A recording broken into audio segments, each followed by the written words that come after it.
오늘 설교 제목은 좀 더 깊게 보고 좀 더 두텁게 살기라는 제목으로 말씀을 전하려고 합니다.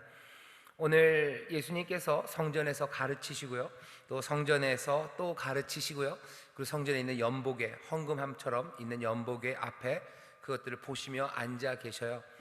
오늘 그 일을 하시고요, 내일이 아니죠, 다음 주는 우리가 마가복음 13장을 읽을 텐데 13장 1절 보면 예수께서 성전에서 나가실 때에 이렇게 되어 있습니다. 그 얘기는 오늘 읽은 본문이 예수님께서 성전에서 행하셨던, 그리고 성전에서 여러 가지 일을 하셨던 것의 마무리입니다.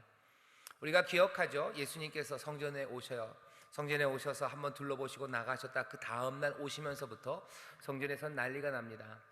사람들은 예수님이 그리스도 메시아일 거라고 기대하며 와요. 그러니 이 그리스도 메시아는 그 예루살렘 성전에서 이제 다스림을 시작할 거라고 기대하며 모였었습니다.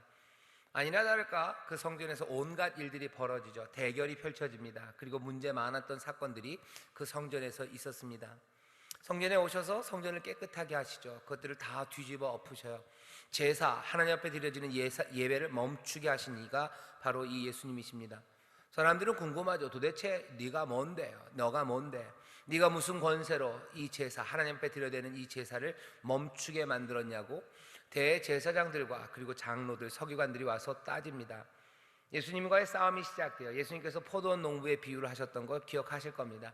하나님이 오래 기다리셨다는 거예요. 좋은 포도나무가 나올 거라고 기대했지만 너희들 그렇게 하지 않았고 결국은 건축자의 버린 돌, 그 돌을 머릿돌이 되게 하실 거라고 말씀하셔요.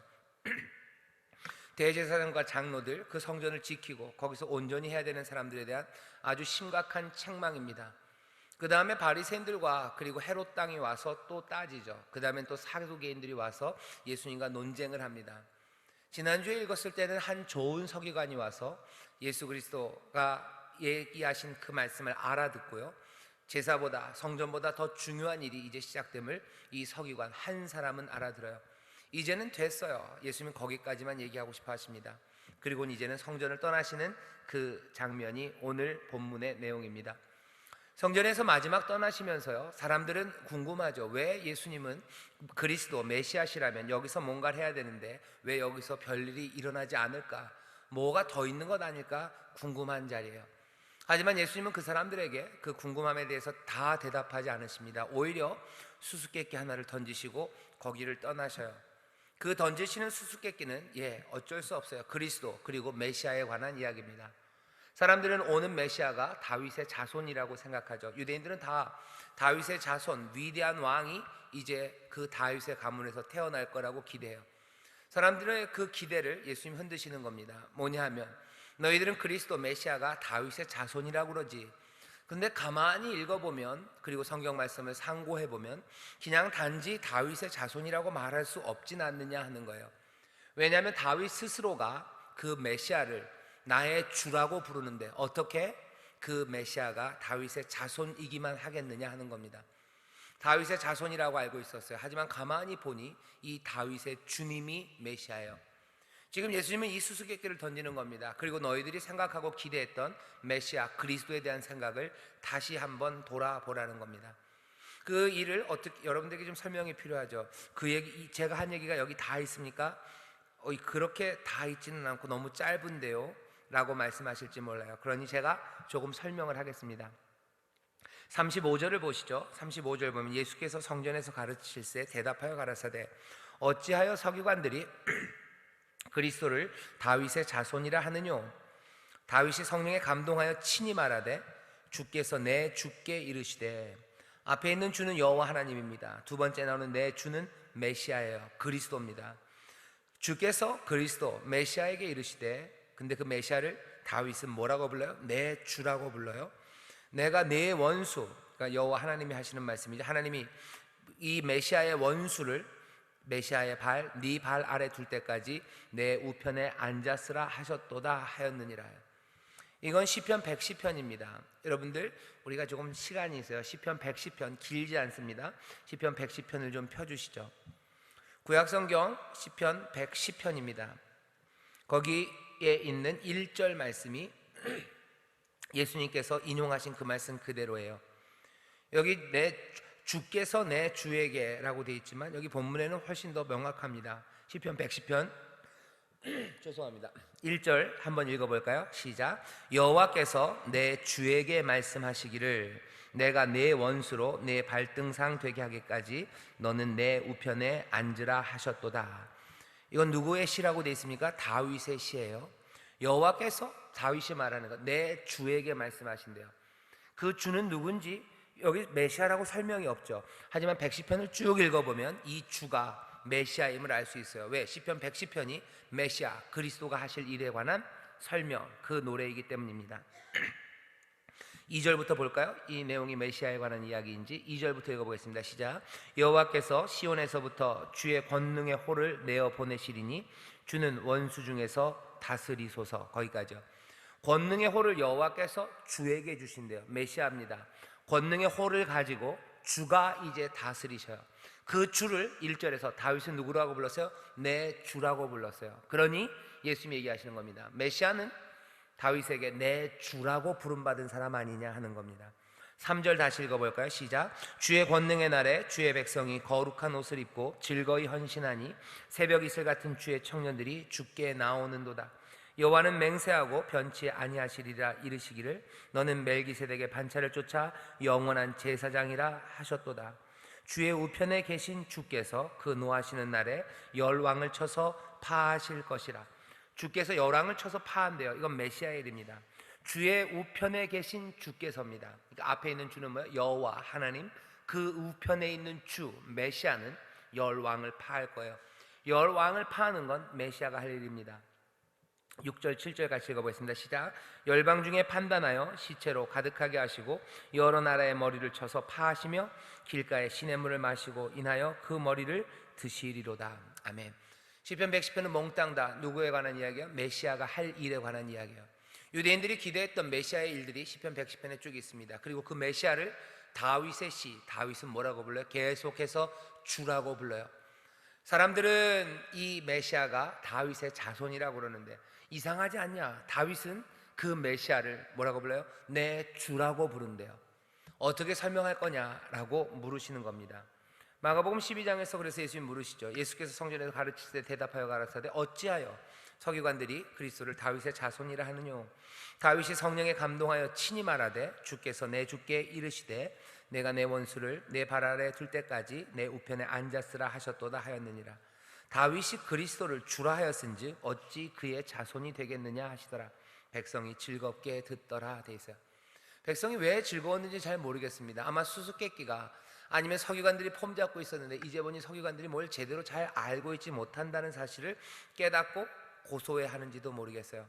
하지만 사람들이 이 수수께끼에 대해서 어떻게 답을 하는지, 그리고 예수님이 여기에 대해서 정답을 우리에게 이 자리에서 주시지는 않아요. 그냥 물으시는 거죠. 다윗의 자손이라고, 메시아는 다윗의 자손이라고 그랬는데 정말 그러냐? 다윗은 그 메시아를 자기의 주라고 부르는데 라고 물으시는 겁니다. 단지 그것뿐이기만 하겠느냐라고 예수님이 도전하시는 거예요. 메시아가 어떤 일을 할 거라는 너희의 생각, 누구라는 너희의 생각, 처음부터 다시 돌아봐야 되는 것 아니냐라고 물으시는 겁니다. 메시아를 좀 더 깊게 봐야 되는 거 아니냐. 오늘 설교의 제목이에요. 좀 더 깊게 봐라. 그래야 되는 거 아니냐. 다윗의 자손인 동시에 다윗의 주라고 하시는데 그럼 도대체 메시아는 누구일 것 같냐 하는 거예요. 메시아가 이런 일을 할 거라고 했던 너희의 생각들, 그 생각들 계속해서 견지할 수 있겠느냐. 너희들 메시아가 하는 일, 그 일들을 더 깊이 보기 시작하고 깨닫기 시작한다면 너희들 놀라지 않겠느냐. 이 수수께끼를 풀 수 있냐 묻는 겁니다. 마가복음 뒤에 가면 예수님께서 십자가에 못 박히셔요. 메시아가 십자가에 못 박힐 거라고 사람들 생각 못했어요. 십자가에 못 박힌 그리스도는 언어 도단입니다. 그리스도라는 것, 메시아라는 것 자체가 승리자인데 그 참혹한 패배자들, 가장 불쌍한 사람들이 매달려야 되는 그 십자가에 매달린다는 거 상상 못해요. 사람들은 아마 그때까지도 더 깊게 보지 못합니다. 그리스도의 사랑이, 하나님의 놀라우신 은혜가 어떻게 임하는지 보지 못합니다. 예수님은 이 수수께끼를 내어 던지시면서, 내주시면서 우리들에게 요구하는 건 아마 기존의 생각들, 그 생각들을 다시 한번 재고하라고 사람들에게 요구하시는 것 같아요. 그렇다면 오늘 이 말씀이 우리에게 전하는 메시지도 똑같습니다. 우리도 그리스도에 대해서 그리고 메시아에 대해서 다시 한번 더 깊게 보아야만 합니다. 그리스도의 구원이 도대체 무엇일까? 그리스도가 나에게 가져다 주시는 건 무엇일까? 그리고 그리스도는 누구실까? 거기에 대한 생각이 없다면 우리가 알고 있는, 아니면 피상적으로 알고 있는 거기에 머무를 수 있습니다. 신앙은 점점 더 깊이 주님을 묵상하는 거예요.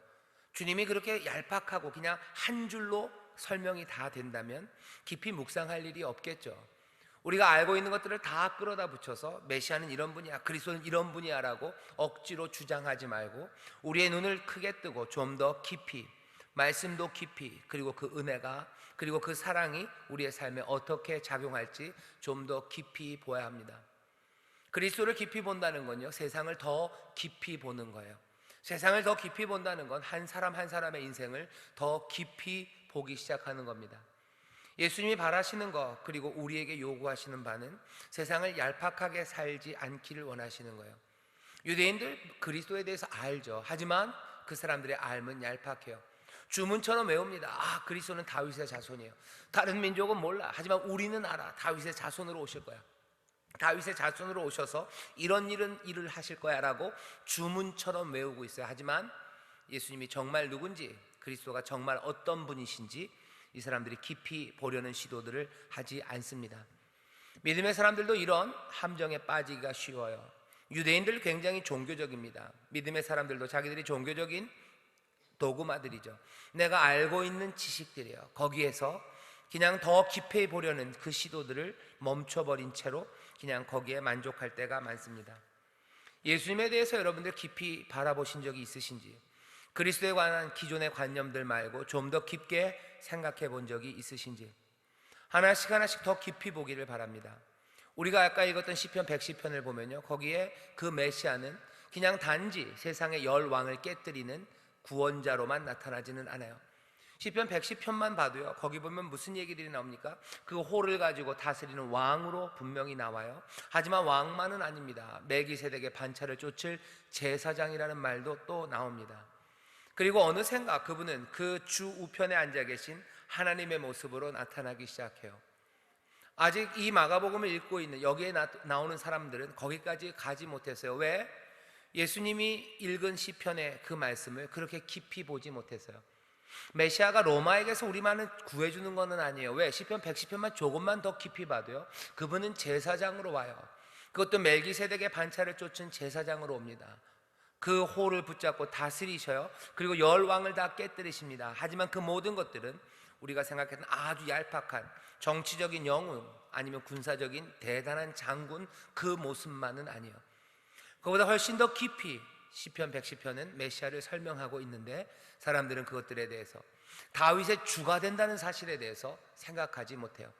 다윗의 자손, 그렇게 생각하는 거예요. 다윗의 자손, 다윗의 가문에 뭔가 하나 영웅이 나타날 거라고 생각하는 거예요. 지략이 뛰어나고 능력이 많아서 우리를 자유케 할, 해방하게 할 누군가를 생각하는 거지, 이 다윗이 자신의 주라고 부르는 것이 만들어내는 수수께끼, 그 깊이에 대해서 묵상하지 못합니다.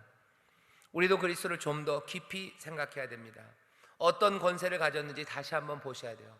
세상의 단순한 권세만은 아닙니다. 하나님이 이곳에 육신이 되어 오셨다는 게 도대체 무슨 의미인지, 제사장으로 오셨다는 거, 왕으로 다스린다는 게 도대체 어떤 세상을 만들어내는지 좀 더 깊게 우리가 보아야만 합니다. 우리에게 요구하시는 거예요. 좀 더 깊게 보아야 한답니다. 주님을 향해서 초점을 맞췄다가 또 때로는 초점을 당겼다가, 여러분들 그런 연습들 해보실 때 있죠. 이렇게 가만히 보다가요, 초점을 한번 앞으로 그리고 뒤로 맞춰보면요, 보이지 않았던 것들이 보이기 시작해요. 더 깊이 보기 시작하는 겁니다. 그러면 이렇게 딱 평면으로 됐던 것들이요, 점점 입체로 보이기 시작해요. 밤하늘의 별들이 잘 안 보입니다. 그런데 가만히 그 밤하늘을 응시하면요, 점점 별들이 보이기 시작해요. 그게 제가 광학을 연구하지 않아서 잘은 모르지만요, 우리의 초점이 그냥 앞에 딱 맞춰졌을 때는요 안 보여요. 하지만 점점 더 초점이 깊어지는 거죠. 그러면서 깊이 있는 별들이 보이기 시작합니다. 가만히 밤하늘을 보면, 여러분 오늘 가서 한번 해보셔요. 만만치는 않을 겁니다. 달도 보름달이 떴고요, 우리 교회 십자가 불빛이 밝아서 잘 안 보이겠지만 밤하늘을 보면 늘 그래요. 별은 점점 더 많이 보여져요. 그건 사람들이 보는 깊이가 달라지기 때문이에요. 깊이 있게 보기 시작하면 보이기 시작하는 게 있어요. 예수님에 대해서 묵상하기 시작하고 더 깊이 바라보면 보이는 게 있어요. 이 세상도 깊이, 그리고 우리의 삶도, 우리의 이웃도 깊이 보기 시작하셔요. 어떤 시인이 그랬다고 그러죠. 그냥 잠깐 보면 아름답지 않아요. 하지만 오래 쳐다보면 뭐든지 꽃들이 아름답대요. 오래 봐야 사랑스럽답니다. 오래 보면 우리가 알지 못했던 것들이 보여요. 예수님을 오래 보십시오. 예수님을 깊게 보셔요. 세상을 좀 더 깊게, 내 이웃을 좀 더 깊게 보셔요. 아마 그것만으로도 다른 세상, 그리고 다른 꿈들을 꾸기 시작할 수 있습니다. 내 이웃들, 내 가족들을 좀 더 깊이 보셔요. 나와 함께 있는 내 친구들을 좀 더 깊이 보셔요.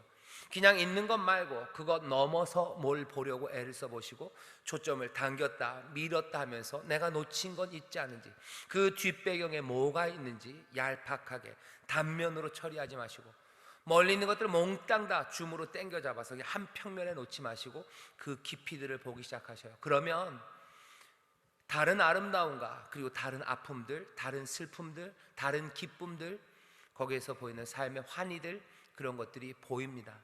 예수님이 우리에게 요구하시는 건 메시아를 한번 달리 봐라는 거예요. 너희들이 알고 있던 메시아 말고 이런 메시아는 생각해 본 적 없냐? 사람들에게 물어봐요. 백성들은 그 이야기를 즐겁게 듣습니다.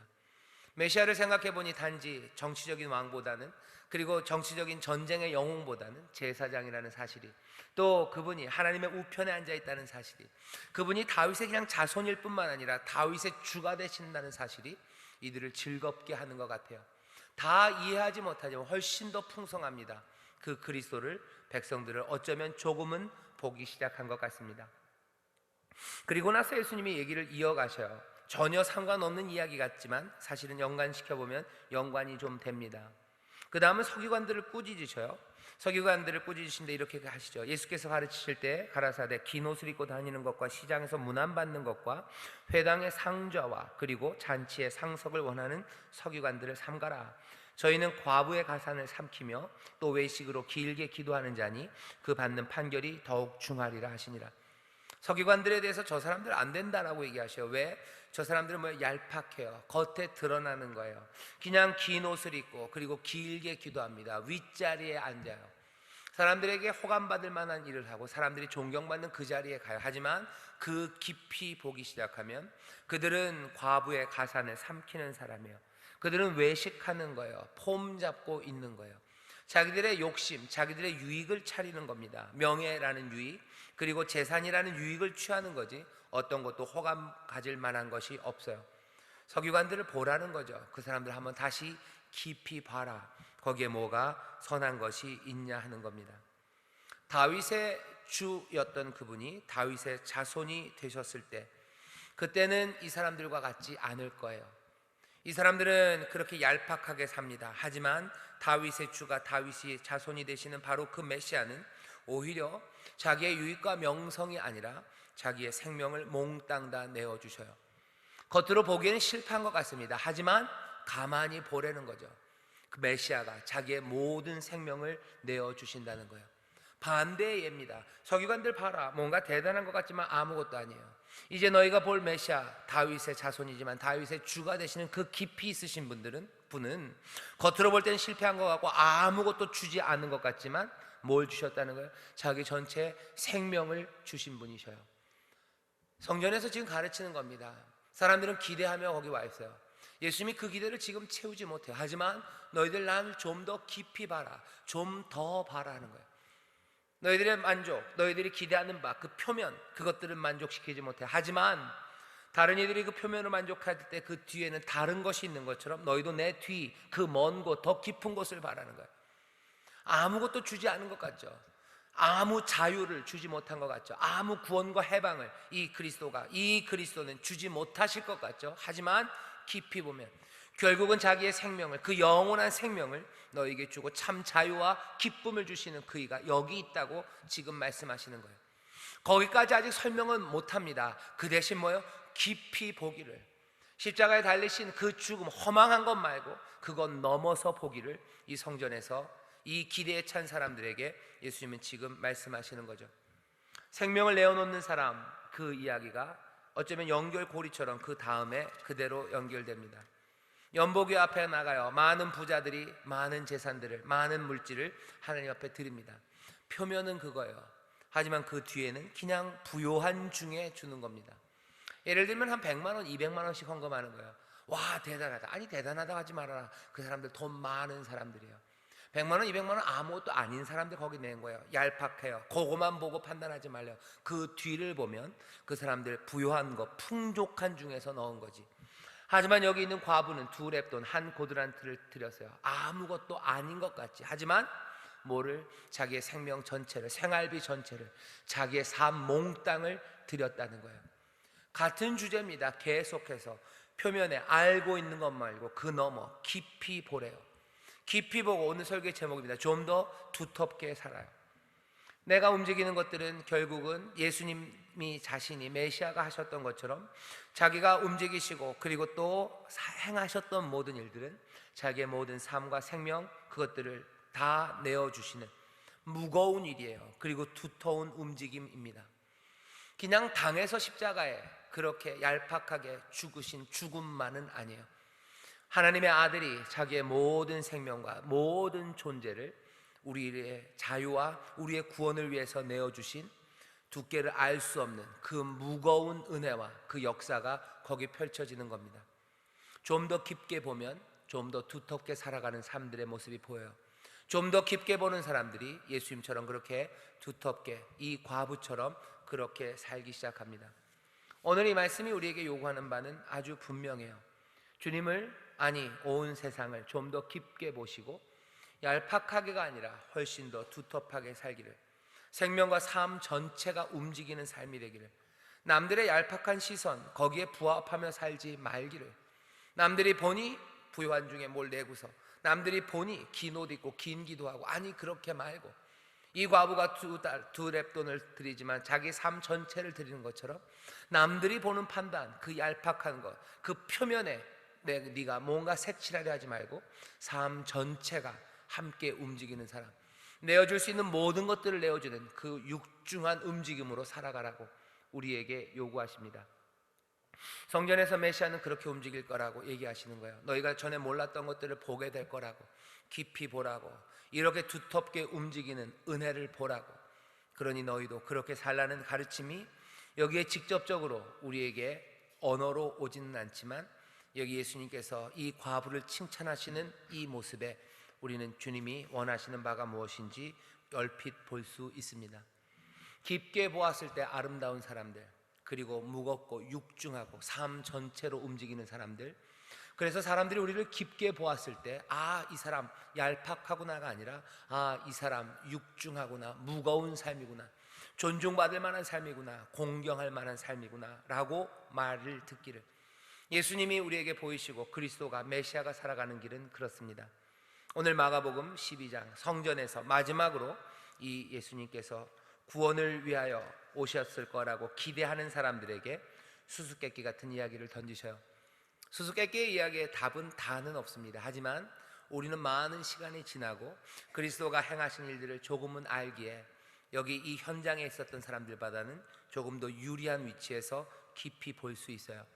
이 유리한 위치를 여러분들 놓치지 마십시오. 이 유리한 위치에서 알게 된 사실들을 여기 본문의 이 현장에선 사람들은 그냥 즐겁고 뭔가 싶어요. 하지만 오늘 이 밤에 우리는 이제 압니다.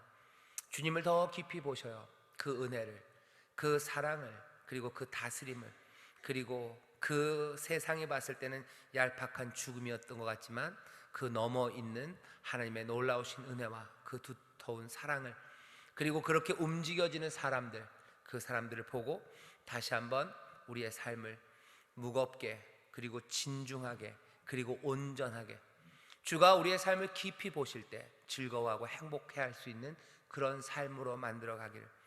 우리의 힘과 능으로는 참 어렵습니다. 우리는 얄팍한 사람이에요. 남들의 시선, 그것에 움직이기 쉽고 그것에 좌우되기 쉬운 사람이에요. 그것 말고 더 깊이 지그시 우리의 삶을 살피시느니, 누구보다도 더 깊게 보시는 그분, 우리의 마음의 중심을 보시는 분, 그분 앞에서 내 삶이 아름답게 인정받기를. 성령님 우리를 도우셔야 됩니다. 육체의 소욕이 아니라 성령의 소욕을 따라 살아가기 시작할 때 내 얄팍함이 아니라 주님의 그 기품의 영으로 우리와 함께 하셔서 우리의 삶을 인도해 가실 때 우리는 전에 그 얄팍했던 걸음들이 아니라 훨씬 더 두텁게 한 걸음씩 걸어갈 수 있어요. 우리의 사랑이 얄팍하지 않을 겁니다. 우리의 희생이, 우리의 기도가 얄팍하지 않을 거예요. 훨씬 더 깊게 그리고 두텁게 사랑하시고 순종하시고 그렇게 움직여 가시기를. 주님이 그렇게 사셨습니다.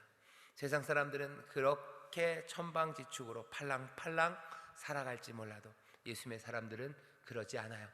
우리도 깊게 보시는 이 앞에서 우리도 깊게 보며 두텁게 사셨던 그분의 삶 앞에서 그분을 따르며 좀 더 진중하고 두텁게 한 걸음 한 걸음 살아가기 시작하는 우리들, 바로 그 삶을 예수님은 기대하고 계시고 그 삶을 우리에게 주시려고 그리스도는 그 십자가 그 길을 갔습니다. 우리는 이 유리한 위치를 놓치지 마셔요. 이 수수께끼에 대한 답을 이 사람들은 몰라도 우리는 이미 마가복음 뒤를 알아요. 그리고 그 뒷이야기를 압니다. 정답을 아는 사람들이요, 아는 사람들답게 이 말씀이 요구하시는 대로 이 수수께끼에 날마다 새롭게 더 뜨겁게 대답하면서 걸어가는 저와 여러분들이 되시기를, 그렇게 주님 닮아가는 저와 여러분들이 되시기를 주의 이름으로 축원합니다. 기도하겠습니다. 하나님, 어떻게 살아가야 되는지, 그리스도의 구원이 어떻게 이루어질 건지 아버지 하나님 더 깊이 보며 한 걸음 한 걸음 묵직하게 살아가는 사람들, 세상이 보는 표면에 내 유익에 아버지 흔들리는 것이 아니라 정말로 생명 전체가 움직이고 영생이 움직이는 그런 사람들, 아버지는 그렇게 주님 따라 살아가는 아름다운 삶들이 되기를 원합니다.